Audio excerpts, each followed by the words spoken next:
दोस्तों अक्सर ये चीजें सामने आती हैं कि मोहल्ले पड़ोस में लड़ाई हो जाती है आपस में किसी की। लड़ाई होने के बाद में जो एक ग्रुप जो काफी स्ट्रांग होता है या कोई एक व्यक्ति जो असामाजिक तत्व में ऐसे लोगों को बोलता हूं जो खामा में लड़ाइयां लोगों से करते फिरते हैं, थप्पड़ मारना, लात घूंसे मारना, किसी की पिटाई कर देता है, डंडे वंडे से किसी को मारता है, इवन की थोड़ी सी गहरी चोट भी आ जाती है। और जब ये मामला पहुंचता है थाने में तो उसी व्यक्ति का थोड़ा रसूख होता है या फिर उस पार्टी का रसूख होता है, उसको मोहल्ले में लोग जानते हैं, थाने पुलिस में उसकी अच्छी उठ बैठ होती है। तो ऐसे में अक्सर देखा जाता है कि जो मामला या तो 751 छोटा मोटा लगाकर बस बाहर से बाहर निपटा देते हैं या फिर 323 लगाकर छोड़ देते हैं। 323 लगा देते हैं, 506 लगा देते हैं, 341 लगा देते हैं, 34 लगा देते हैं। ये कुछ धाराएं में लगाकर और छोड़ देते हैं मामले को। और मामले ये है क्या चीज? 323 की बात करें जमानती अपराध है, हम बाकी मामलों की बात करें तो उसमें कुछ ज्यादा अपराध की बात की नहीं गई है।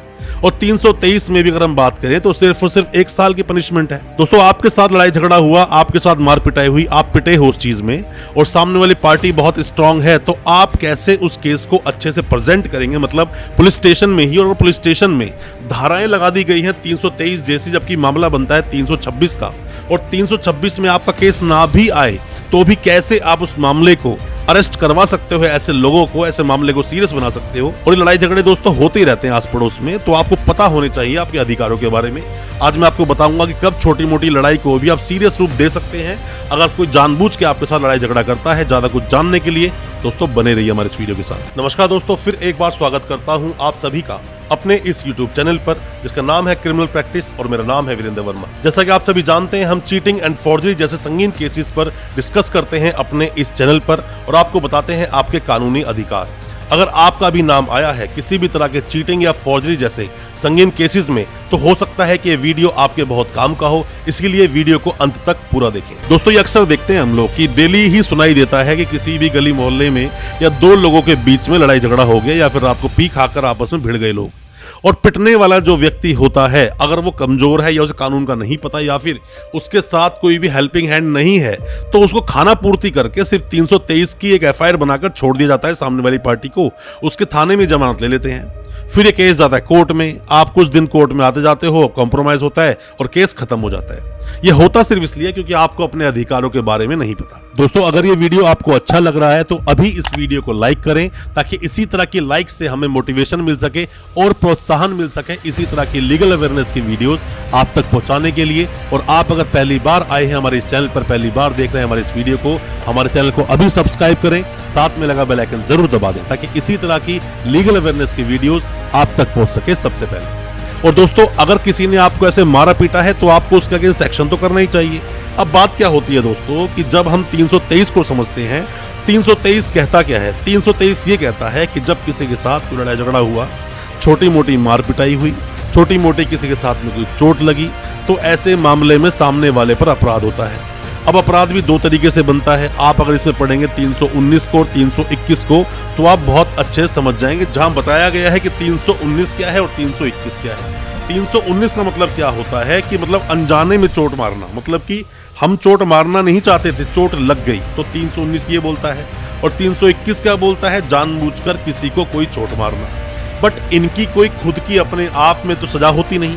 कई बार आप देखते हो कि आपको जो मारने पीटने लोग आए थे वो 2 या 2 से ज्यादा लोग थे, मतलब 5-6 लोगों ने आके ढंग से आपको धो दिया, लात घुसे मार दिए, बाद में केस बन गया 323 का, तो सामने वाले कुछ गया ही नहीं, कॉम्प्रोमाइज कर लेगा बाद में आपको, हद से उसके ऊपर फाइन हो भी गया तो 1000 रुपए का होगा मैक्सिमम, और जो सजा होगी 1 साल की। पनिशमेंट होता ही कहाँ ऐसे मामलों में, वो बाद में कॉम्प्रोमाइज ही हो जाता है। हर इंसान यही करता है ऐसे मामलों में। तो आपको सीरियस बनाना चाहिए। 34 भी लग भी गई तो 34 की खुद अपने आप में कोई सजा नहीं होती। अब आप करेंगे क्या? अब आप इस बात को समझिए दोस्तों। अगर आप देखें तो 323 में 323 IPC इंडियन पीनल कोड 1860 का जो कानून है, ये क्या बोलता है, क्या क्या सेक्शंस को आपको उसके ऊपर ऐड करना चाहिए। पहले मैं सीरियस से आता हूँ। सीरियस क्या होता है कि मान लीजिए जिसने आपको मारा पीटा रात में आपके घर में घुसा और उसने आपको मारा पीटा, थप्पड़ ही मार दिया, मान लो थप्पड़ पर लात घुसे आपको मार दिए, तो ऐसे मामले में रात में जो घर में घुसा है 458 के तहत मामला दर्ज किया जाएगा। घर में जो घुसा व्यक्ति 14 साल की सजा हो सकती है उसको। और मान लीजिए किसी व्यक्ति ने आपको सिर्फ मारा, मतलब घर में घुसकर मारा, वो कोई भी टाइम था, तो ऐसे मामले में 452 IPC इंडियन पीनल कोड को आप पढ़ेंगे तो 7 साल की सजा का प्रावधान है। देखा गया है अक्सर ऐसे।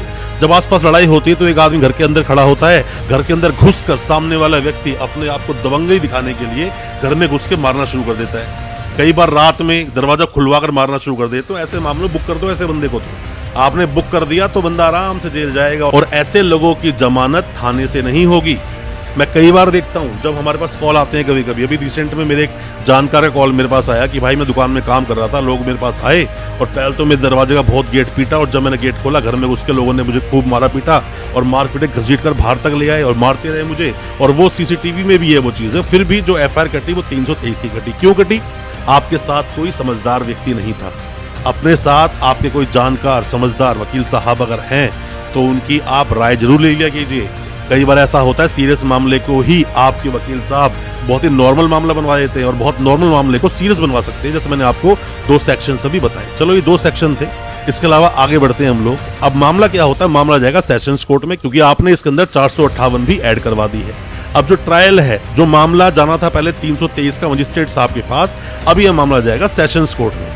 सेशंस कोर्ट में जाएगा, वहां सुनवाई इसकी होगी। साथ में ही ऐसे लोगों के अगेंस्ट में, क्योंकि कोई भी इंसान रह रहा है, अपना काम काज कर रहा है, ठीक ठाक उसकी रेपुटेशन है, आपने मारा पीटा तो ऑब्वियसली बात है मानहानि तो कर ही दी। तो यहाँ पर आपको 499 और 500 आईपीसी जब आप पढ़ेंगे तो यहाँ पर इसका भी आपको हवाला लेना चाहिए कि मानहानि भी आपके साथ हुई है। ये चीजों को आपको देखना चाहिए और आप अगर नहीं देखेंगे तो आपके साथ प्रॉब्लम तो है ही है। एक आम आदमी को समझ बस इतनी सी होती है कि मारपीट हुई, पुलिस स्टेशन गए, वहां पर जो भी सेक्शन लग गए, बस एफआईआर हो गई। एफआईआर हो गई तो जी हमारे फेवर में मामला आ गया। दोस्तों उन एफआईआर में ही झोल होता है। जो एक रसूखदार व्यक्ति होता है, जिसका उठ बैठ अच्छी होती है पुलिस स्टेशन में, थाने में, लोगों के साथ में, वो 2 मिनट में एफआईआर को चेंज करवा देता है। और अगर ऐसे में आपके साथ गलत हुआ है, अपने आप वकील साहब से मिले और वकील साहब थोड़े से भी समझदार हैं तो उसी एफआईआर में अब वो इन सेक्शंस को ऐड करा सकते हैं। उसी स्टोरी के अंदर पूरी पढ़ने के बाद ये मामला पूरा आपके फेवर में आ सकता है। पुलिस क्या करती है, कई बार फेवर कर देती है लोगों का, पर जो आपके वकील साहब हैं वो फेवर ऐसे नहीं करेंगे।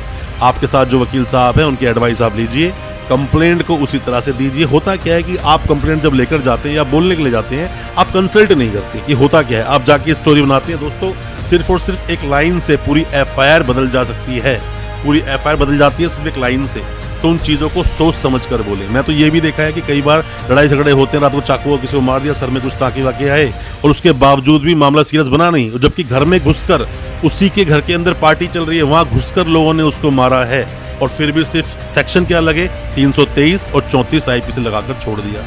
अगर कोई प्लानिंग है, प्लानिंग मतलब कि लड़ाई झगड़ा हुआ, वो लोग चले गए, वापस आपको मारने के लिए आए, तो यहाँ पर तो 120 भी लग जाएगा। प्लानिंग का मतलब 120 भी आईपीसी का सेक्शन है, आप उसको भी पढ़ लीजिए। मैं जो आपको चीजें बता रहा हूँ, जो पुलिस आसानी से चीजों को हल्के में लेकर हल्का केस बनाकर किसी को छोड़ने की जब कोशिश करती है, ऐसे मामलों को सीरियस आप बनाएं। जो एक्चुअल चीज है, जो हकीकत है, उसको सामने तो लाएं। सामने लाओगे तो पता चलेगा। हो सकता है कि मामला 326 का हो। 326 जैसे मामलों में 20 दिन का मिनिमम, मतलब आपके चोट लगी 20 दिन तक चल फिर आप नहीं सकते, हॉस्पिटल पे हो या घर में ही हो, बेड रेस्ट पर हो, तो ऐसे मामलों में 326 लग जाती है। 326 पर आप डिटेल वीडियो चाहते हो या 307 पर डिटेल वीडियो चाहते हो या फिर 302 पर आप डिटेल वीडियो चाहते हो, कमेंट बॉक्स में बताना, मैं वीडियो लेकर आऊंगा। जैसे मैंने अभी 323 को आपको ठीक से बताया, ऐसे ही उस वीडियो को लेकर आएंगे, डिटेल में आपको बताएंगे जो भी कोई जानकारी आप चाहते हैं 326 में, या फिर जो ग्रीवियस हर्ट बोलता है 307 में, हाफ मर्डर सुना होगा आपने, या फिर मर्डर केस में 302 में। कोई भी जानकारी है कमेंट बॉक्स में सवालों को पूछें, या कोई भी आप सलाह चाहते हैं तो आप हमें व्हाट्सएप भी कर सकते हैं। कोई भी चीजें डिस्कस करें, हो सकता है हमारे किसी भी एडवाइस से आपको सॉल्यूशन मिल जाए और उस केस से आसानी से आप निकल जाए। दोस्तों अच्छा लगा आज का वीडियो, हमारी वीडियो को ज्यादा से ज्यादा अपने दोस्तों, परिजन, परिवार में शेयर करें ताकि वो भी अपने आप को कानूनी जानकार बना सके। बहुत बहुत शुक्रिया दोस्तों, धन्यवाद हमारे इस वीडियो के साथ बने रहने के लिए।